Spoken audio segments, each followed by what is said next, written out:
شروع اللہ کے نام سے جو بڑا مہربان اور نہایت رحم کرنے والا ہے۔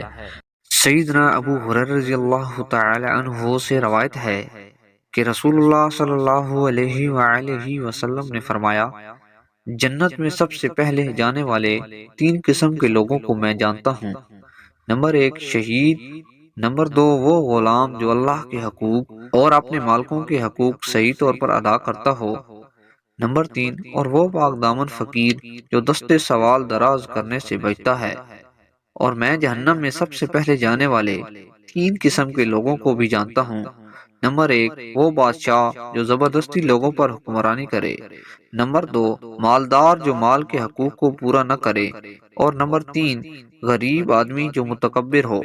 سیدنا ابو ہریرہ رضی اللہ تعالی عنہ سے روایت ہے کہ رسول اللہ صلی اللہ علیہ وآلہ وسلم نے فرمایا، جنت کو ناپسندیدہ امور کے ساتھ اور جہنم کو لذت والے امور کے ساتھ گھیرا گیا ہے۔